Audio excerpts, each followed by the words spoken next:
the pub.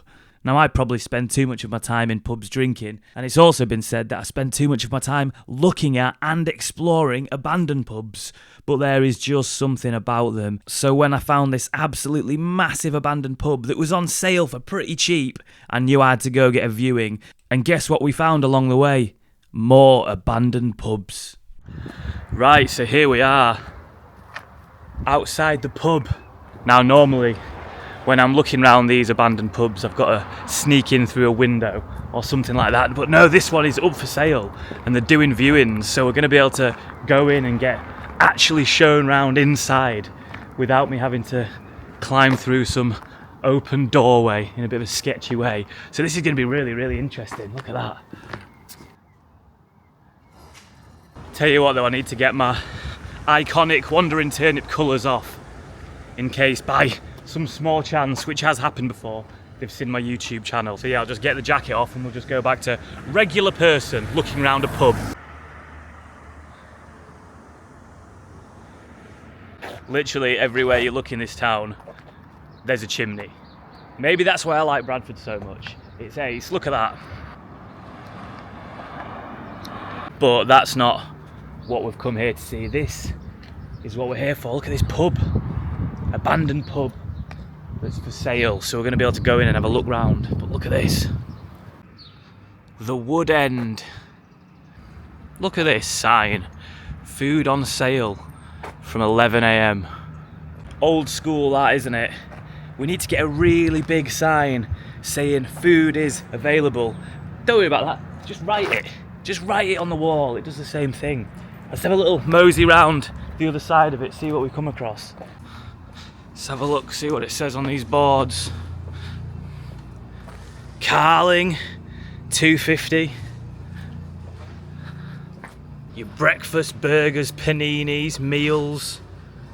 I've not had a Carling since I was about 14. It's all we used to drink. Right, okay, here's the listing online for this pub. As you can see here, it's got that guide price of £140,000, which seems super cheap until you see the photos, so you know it's not looking good on the inside. And with that Google Street View trick, I can go back in time. So this was it in 2022, then going to 2021, still looks closed then. Going further back, this is 2015. Now, that might be open, but also kind of looks closed. Going back to 2012, this is when you can see it definitely was open every Friday, disco, karaoke, and then going back even further, 2008.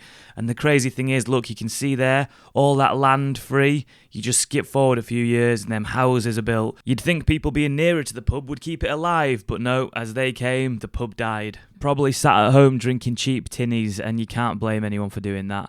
Now, let's get inside and look round. And the first really sad thing that I came across was this giant snooker table that, well, it looked like it's not had a game played on it in a long, long time. It looks like half the ceiling has just fallen down and landed right on that table. But what a beauty that once will have been. Look, there's the scoreboard there.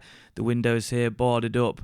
But you can just see the room is in a total state, really, really bad. I wonder when the final game was played on there. Who were those people? I wonder if they knew this was the last game. And then heading through to this room here, which was really dark, full of stuff, but it was a toilet, just not anything actually worth seeing in there, really.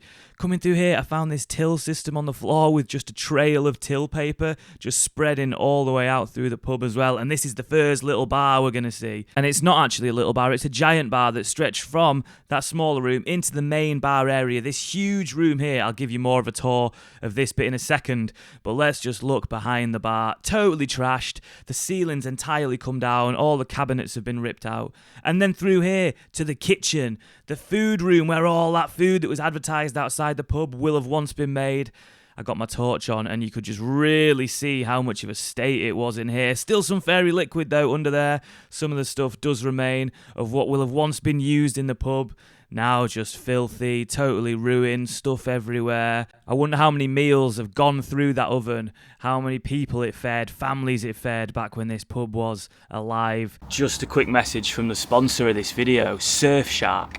Now, let me ask you a question. Do you know what a VPN is?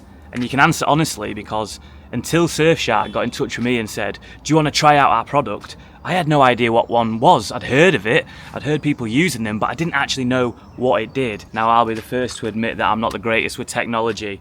I've still got a DVD VHS combi in my room, and when I'm not working, I operate from this. But when I am working, I use an iPhone, and I travel a lot. So what's important to me is knowing that my data, my information, wherever I'm going, is safe. And that's what Surfshark offers with this VPN, a virtual private network. What it does is it protects my identity completely online, so big companies can't harvest my data, cyber criminals can't access all my information, and it means that I can just connect anywhere. And I know that with this VPN, it's keeping all my information completely safe. Another great feature of this VPN is that it changes the location of your device to a virtual one, which can be anywhere around the world. So when I was in France recently, I wanted to watch some athletics that was going on in England. All I had to do was change the location back to England, and I could watch everything that I wanted to watch from the streaming devices. It was perfect, so good. So although I do like the simple things in life, keeping it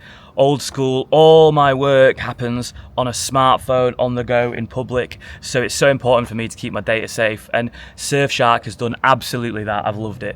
If you're interested, use code TURNIP from the link below. You're going to get an incredible deal there. It's so cheap, and you get 4 months extra as well, and it's worth just giving it a go because it is really cheap. I absolutely love it. I'm going to be using it for years. Nice one. And then through here to the main room, and look at that, you can just see some daylight there. Rain's going to be coming in doing the damage.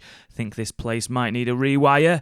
And then here's the big room. Look at this. It was hard to tell from outside how big this place was, but when you're inside, it just feels endless. Just rooms going off everywhere. And this place here, this is where it'll all have happened. Imagine how many bands played in this room, comedians, tribute acts. If anyone remembers this pub, please do get in touch. Let me know what you saw on this stage here. And then going through into this back room here, it was really funny because all the decorations from certain events were still left in here. So you had all the Christmas decorations, the tinsel, all the Halloween stuff was still there. Every dressing that this pub ever put on to suit any occasion was still in this room. And it's just sad, isn't it? You think someone probably went, oh, we'll just come back and get that, and never did. And back into the giant room, and then back towards the bar there. Look at that. So this place was advertised as having a flat upstairs, and I was really intrigued to see that, except I couldn't find the stairs to get up there. I just kept walking through room after room, every one of them trashed, just full of stuff. And I was thinking to myself, what would you do if you bought this pub? Would you turn it back into a pub? I mean, that'd be amazing. Revitalising this space, bringing it back as a place where you can come, eat and drink. But I just don't know how realistic that is. Would someone really take on that trouble? The other option would be to turn it into a house for yourself. For that cheap price tag, you could have a massive house, a huge space. But the reality of what I think will happen is someone would buy it, knock it down, get planning permission to build a load of houses like we saw happen just next door. Then going through here, it got dark and there were a lot of strange noises. I didn't know what was going on.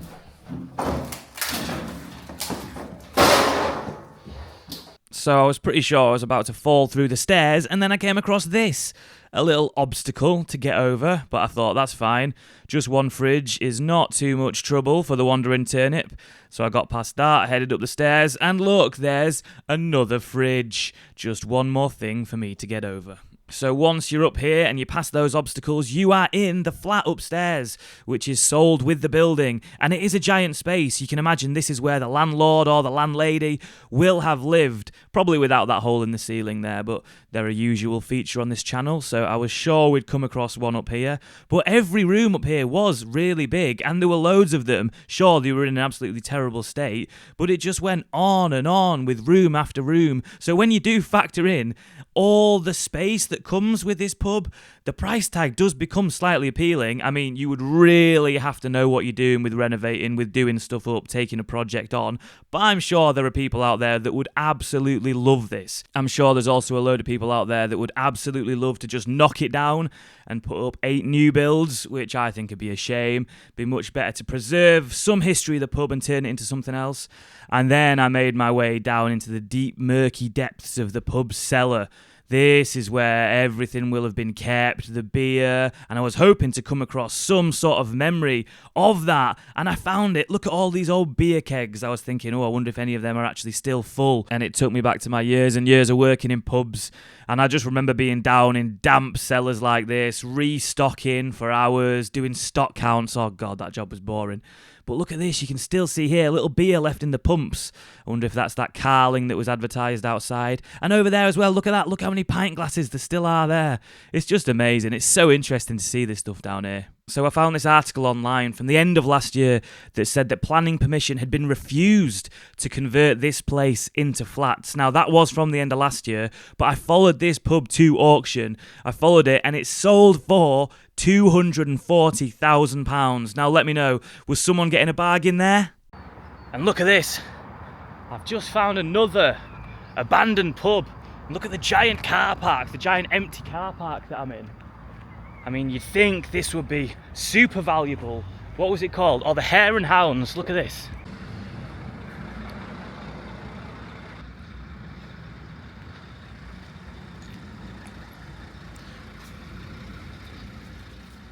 So with the Google Street View trick, you can see that this pub has been closed throughout the years for ages. Think open in 2017. 2015, not sure. 2012, definitely shut, so maybe it did come back to life at some point. And then 2008, yeah, it was open back then, but that's a long time ago.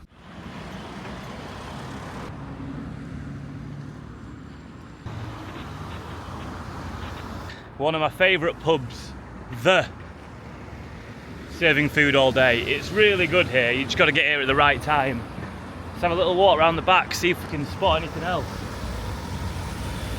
Oh, so this would be like your little beer garden.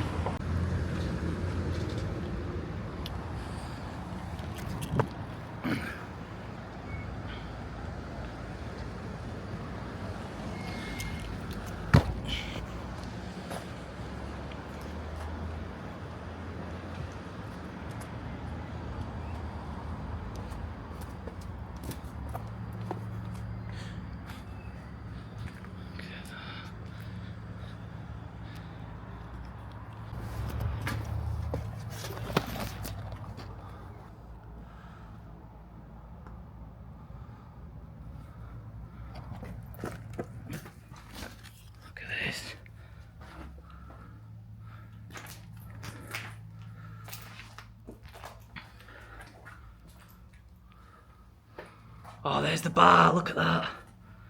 The old bar. Whoa.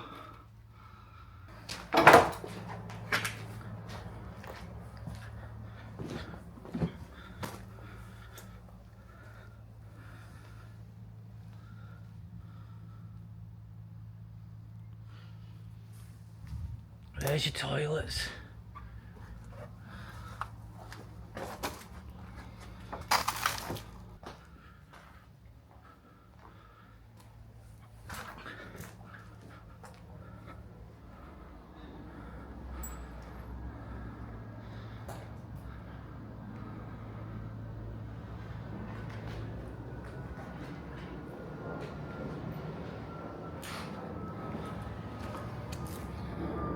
Cool.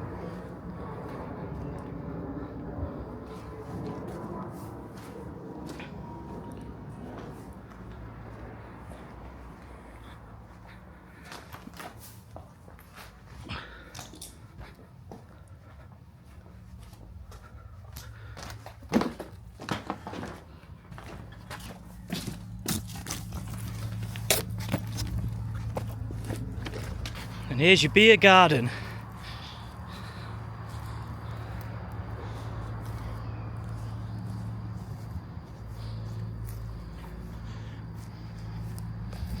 Always interesting finding abandoned pubs, isn't it?